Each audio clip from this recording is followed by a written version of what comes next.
Welcome back to Mik'd Up. As promised, it is Jay Johnson Wednesdays. No more Jay Johnson Mondays, only Jay Johnson Wednesdays. We are always excited and honored to have him join our show every week. Today is no different. We are excited to talk about what happened last night. Baseball is a very funny and finicky game. Things can happen that you don't really expect, a la last night. You had two balls kind of get lost in the twilight. They fell. They should have been outs. One thing led to another. You gave up some runs that you probably wouldn't have given up had it been a normal thing. And you lose a game that you probably aren't supposed to lose. But that's just a game of baseball. That's the way things go. Coach, I appreciate you coming on. Can you give us your assessment on what you saw last night? Obviously, it's a weird game. It's a funky game. But, there's things that probably were good and weren't good. But can you give us your assessment on what happened last night? That needs to be recognized. We're playing a really good team. Right. And if you give the team extra opportunities, they're going to cash in. And as bad a game maybe as it was, there's just a couple things that if it went a different way, the outcome might be different. And that's what's saying we didn't play our best game last night either by any stretch. I think, once we tied it 2-2, Riley went out there, got two quick outs, got the next guy to 1-2, and Roccaforte did a good job with two strikes. Just put the bat on the ball and kind of flared one in there. And then Hood, who's swinging the bat as good as anybody in the country right now, hit a home run. And then we answered back and scored another run. It's 4-3. Got the leadoff guy out, and then we had the pop fly deal, which I don't have a big explanation for that. And that created a 2-run inning. I mean, other than that, it's kind of a square game. Yep. And we tip your hat to him. The guy that came in and threw 91 pitches, threw 41 pitches on Sunday, 36 hours earlier, and they brought their Friday starter in to close the game. And that's what you do when you have a chance to get an RPI win like that on the road. So, this is one of the better teams on our schedule. They're having a very good season. We played them in the fall, and so we were very aware of how good a team, Louisiana Lafayette is, and wouldn't be surprised if we saw them again. So we'll need to be better next time that happens. One of the positives, I think probably the biggest positive of the game and probably the season moving forward is J.J. Coleman is back on the mound. Started the game, threw an inning. I thought he looked awesome. I thought he looked amazing. Coming back from TJ in 13 months, I don't think if you don't know if you're a common fan, you're not a casual fan, that doesn't happen for pitchers on the mound. How impressive is it to see him back on the mound? How happy are you to have him back on the mound? And what does that say about his character and his work ethic? It's super impressive. I'll never forget this. Like when he got hurt last year, my first thought was like, man, that's going to be like a big blow to last year's team. And somehow we survived it. You know what I mean? But I really would have liked to seen how 2022 would have played out had he stayed healthy. Right. And then the next day after he heard it, we were here in the office talking, and I was like, hey, man, don't worry about it. Go to work, get better. I just assumed he would not pitch for us this year. Right. Like, it was just like, we'll get you ready for 2024. You basically end up with a red shirt and a medical red shirt, so you'll still be a sophomore by the time you pitch. And, you'll have all the leverage in the world. You'll get your degree underneath you. That was just assuming I've never seen anybody come back in 13 months. Right. So super impressed by how he went about his rehab. And it wasn't like a clean rehab either. Like he had a couple setbacks along the way. And so, you put that in there, super impressive. Now for our team, obviously a massive development. Yeah. And really, really excited about that. And very timely is what I would say for his return right now. Coach, in the thick of the season right now, obviously before you make, quote unquote, the stretch run towards the end of the year, dealing with a couple injuries, right? As far as for the young guys that have gotten opportunities on the mound, how do you think they are taking to the ebbs and flows and the ups and downs of it mentally, and where they are right now, and where do you see them going forward? Yeah, I think, the two that come to mind, obviously, that have been kind of maybe pressed into more action than maybe we thought are Gavin Guidry and Griffin Herring, and they can handle it because mentally they're solid. The situation doesn't become too big for them. Griffin has pitched great for us. Had a little bump in the road last week against a good team, and I think that'll be a learning experience for him. He's pitched so well, these SEC games so far, namely against Arkansas, Tennessee, and South Carolina. Like, confident he'll bounce back. Gavin Guidry's kind of been pressed into action, which we probably didn't anticipate, but has done a great job as well. I think we've won every game he's pitched in so far, and so that's a good sign there. I trust those guys, and trust is a big word when you're talking about being a freshman in the SEC. It's not out there very much. Like, it's a small window or race for like freshmen in the year in the league, because at a lot of places guys aren't playing. We've actually played more young players, which is amazing considering the team that we have, than anybody else in the league, and I think that's positioned those pitchers well.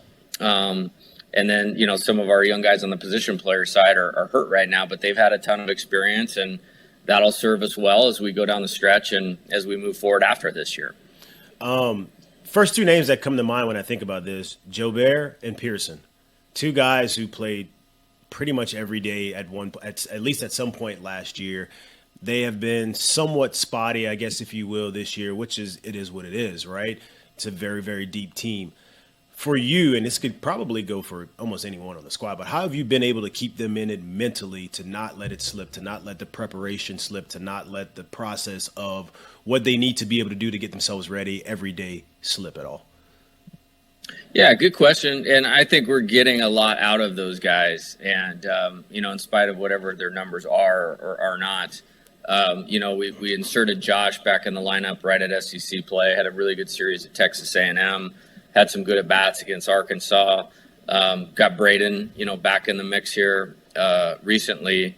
And I trust those guys. They're veterans. They take good at-bats. As far as keeping them ready, it's just work and communication. I brought Pearson into my hotel, and we talked before the A&M series, talked to Braden several times, and both those guys are really good team guys. Yep. And it is what it is, especially at their positions, the corner outfield and the DH, we're the best offense in the country. We're averaging 10 runs a game. And so matching up on a daily basis is super important. Cade Beloso's kind of got a hot hand right now, so he's taking the DH at bats. Braden had a really good series against Kentucky. Josh was going good earlier. Paxton Kling adds a different dynamic. He's out, so there's a little more at-bats for both of them right now. Jared Jones has swung the bat so well and has matured in his at-bat so well, it'd be really hard for me not to have him in the lineup right now. And so I'm really pleased with all of those guys and how they've handled it. Because it is hard to, maybe be a starter one year and then maybe you're in and out the next. But, honestly, we talked about your team, you guys had some of that going on and you're the last team to win the last game here. And everybody seemed to handle that really well. And these guys are handling that really well and keeping themselves prepared to play and supporting the guy that's in on that day. So I love Josh. I love Braden. They're both going to get plenty of opportunities and they both can play here as long as they want to. Yeah. Staying on the mental side of games and how you kind of keep these guys checked in. The next guy I'm going to talk about, I don't think he needs a ton of help because he's the best player in the country. But being in the situation that he's in, being the best player in the country, teams don't want to throw to him. They're pitching around him. It's almost like, hey, I'm going to get up here. I may get one pitch a game to hit, depending on the situation, which blows my mind because the guy behind him leads the country in RBIs, which is ridiculous. But so they're not throwing to him, right? Last night you saw it. He walked 3 times. And then the last at bat, obviously, they came to him and threw some strikes. How do you keep him focused? Or how do you, I guess not keep him because he does it himself, but what's the conversations you've had with him to be able to keep him focused in those situations? Because I've been in his spot, right, where you know you're not going to get anything to hit, and they're throwing pitches off the zone. You're just taking walks, and all of a sudden you kind of lose that little bit of aggressiveness, and then that one at bat, maybe they sneak a fastball and you end up getting out. How do you keep him locked in mentally, and what are those conversations like? Yeah, he's special and just has a different mind and attitude and motor than really anybody, and talent than any player I've ever coached. I mean, at the beginning of the year, we talked about, Barry Bonds, with the Giants when he was breaking the run record and all those types of things. I mean, you were looking at 1 for 2 with a homer and 3 walks or 2 walks and a hit by pitch. And it's like, Dylan, you're going to have some of those games. The only way you're going to mess up is if you get outside your plan and try to do too much. Now, the plan is really simple. Like, every pitch is going to be the mistake pitch of the at-bat until it's not. Right. And so you're always ready for the mistake, understanding they're going to pitch you differently. And that guy manages the zone better than any hitter I've ever seen. Like, I mean, he had the 1 strikeout looking last night, and I almost want to be the umpire. Like, are you sure? Yeah, right. Yeah, like, I don't know. Yeah, right. Yeah, right. He's the best. Like, there is no debate who the best player in college baseball is. And frankly, I mean, I know who the number 1 picks have been the last several years, and he's better than those players. And I say that with full conviction. Yeah, I agree with you. I mean, you have the 2 number 1 picks in the draft this year on the same team, and it's just they can't have 2. One's going to be 1, one's going to be 2. I believe that with him and Skeens. Going to the mound, back to the mound. This has been a question that you've been asked a ton. I know me and you've had some conversations about the rotation and the guys, what's going on, the bullpen with some injuries down. What do you need? Because, you've had Thatcher, I believe in. I know you believe in it. You've come out and you've said that. He has the talent. He has the ability. He threw again last night. Wasn't as sharp as probably we wanted to see him. What is it moving forward as far as the rotation goes? Ty Floyd's going to be there in the weekend, but how do you manage that moving forward and be able to kind of give your bullpen a break? Yeah, I think, that's not an easy question to answer right now. It doesn't mean that I don't have belief in anybody. It's just more of like, we legitimately have to, have to look at the weekend of how we're going to get 81 outs. Yep. And then who is the team we're playing, and where are the runs for guys to collect outs with as little damage as possible? And, it's a little bit of a unique question because kind of the guys that are down right now are kind of our strikeout, power pitcher type guys. So the matchup thing becomes more important. And I actually don't mind it because it allows more guys to contribute. Mm-hmm. And we have to be on it in terms of where we put guys. And I've had to kind of do that my whole career, coaching at, San Diego, Nevada, Arizona. I mean, it's not always been LSU. So I think we can do it. I think we have to be on it. I think the pitchers need to do a good job of recovering quickly and getting back to the next day. We have not overused anybody. Like that's the thing. Like we should be fresh as a staff right now, a lot fresher than last year's staff. I mean, it was like Gervais, Reiselman, and Cooper were throwing in 3 of every 4 games type thing. Right. So I think it's just a different path, and it just requires, Coach Wes Johnson and I to look at it very carefully, which we do all the time anyways. And then we got to get them lined up to execute. And that was a frustrating thing about last night is we felt like we had the guys in the right spots. Right. And like I said, I thought Riley pitched well. If we get Roccaforte out, Hood doesn't hit the homer. You know what I mean? Right. And then if we catch the 2 fly balls, I mean, even if he did hit the homer, it's 4-3 in the 5th. Yeah. And we're in a little bit different situation. So, or 6th, excuse me. So, we'll be on top of that. And for me, it's all about winning. It's all about finding a way to win and using your pieces to do that. So I'm confident in the pitchers that we have. They just need to execute their plan, and we'll find a way. The biggest difference between professional baseball, obviously, and college baseball is professional baseball is much more of a marathon. College is more of a sprint, right? To getting guys to play at their potential, honestly, is obviously a lot about confidence. And when you have confidence, doesn't matter if the good players play great, the great players play legendary, and the players that are average play above what they play as well. Where is Thatcher Hurd right now mentally, and how is he holding up? Because we all know, as well as you, the ability and the talent is there. And sooner or later it'll click, but it takes a lot when it comes to where you are mentally and allowing that process to kind of, I guess, catch wind and kind of go. Yeah, I didn't talk to him after the game last night. On Saturday, he gave up a couple runs, but I actually believe the intent was there, the strikes were there, the execution was there. And so I don't want him to get distracted maybe by a bad stat line, those types of things. Right. We had that conversation after Saturday's game. I didn't talk to him after yesterday, but you're right. The ability's there, the talent's there. I trust Wes with my life, as far as developing guys, and we're going to keep going. He's a pitcher on our team, and he's got the ability to be good, as do other guys, right. And we're going to keep going. That's what it is. We've won a lot of games, and we've had I don't know if it's a saying, but just kind of a mindset of like we want to win games and get better as we go, and that goes for every player on the team, and him included. So we're just going to keep attacking that, and I think I don't know when it's going to be, but you'll see him break through that. Yep. Yeah, because we've hinted on it about it here before.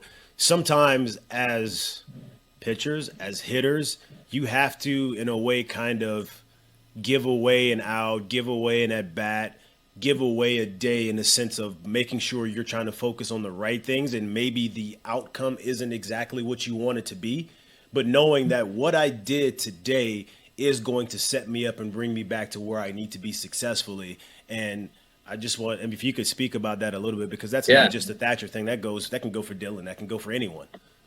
100%. And, like we talk about having a plan or staying to a plan, and your plan is only as good as your commitment to that. And your commitment is only good as if you're so committed to it, like you're willing to lose with it. Yeah. Like we know we want to win and we have to win, but it's about the execution of our plan that's going to lead to winning. So if we can kind of surrender the outcome, as you just said, and be so committed to how we're trying to attack whatever it is, the at-bat, the pitch, the game, the weekend, then I can be at peace with it. And, that's where you have to live in the space of competition to be an elite performer.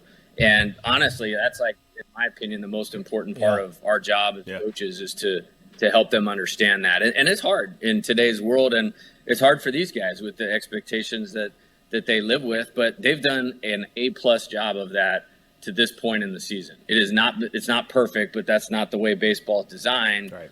And I think there's some room for growth in what I'm talking about as well. And that's a good thing for us and these guys moving forward. Speaking of adversity and trying to get through these things, you are going on the road this weekend to Ole Miss. Ole Miss is they're the reigning national champions. They didn't start the season off very well last year, ended up making that run. This year they're not playing great. They are, bottom of the barrel in the SEC as far as stats go and as far as wins and losses go, but they are the reigning champs. What is that message? What is the mindset going in on the road? Because last year they came to LSU and they weren't playing great, ended up taking the series. What is the mindset going in, and what are you looking at? What does Ole Miss do that to give you all issues moving on to this weekend? Yeah, I think talent is not a question there. Not even remotely a question. When I was at Arizona 2 years ago, we played them in the Super Regional, and a lot of the guys that were in the lineup in Game 3 to go to Omaha are still there. Like it's a lot of the same guys when you talk about Gonzalez, Chatney, Kemp Alderman, McCants, like all those guys, played through Omaha and all that type of stuff. They added Ethan Groff from Tulane. Calarco from Northwestern, like that's a legit lineup. Yeah. Like preseason top 5 team, top 4 team. There's good names on the mound. Obviously, Hunter Elliott going down hurt them. I think he's going to be back this weekend, so we'll see him this weekend. I don't know. I'm going to spend all day today kind of digging into, our plan and how we line it up and set it up, but. Just if you're going on names, it's the same as every weekend. And for us, every weekend is, obviously, we're taking them one at a time as the SEC, but we're treating them like every weekend is practice for a Super Regional or a College World Series Finals type deal. And our team has met every challenge on those so far. And this is going to be another good one. This is no different than any of the 5 that we've played so far. I can promise you guys know that. Yeah. Coach, you've been pretty adamant about the emotion in not only in college baseball, but what you've seen from Alex Box Stadium and the crowd and the energy. And then over the weekend, I think Ole Miss and Mississippi State had maybe the highest attended college baseball game ever in a home crowd. Obviously, LSU is going to get that same treatment whenever you go to Ole Miss. I say that to say this. what you saw against Kentucky and how Bear Jones may have reacted and what kind of came from that, is that something that you're trying to, I don't want to say encourage, but something that you're not going to let your team run from?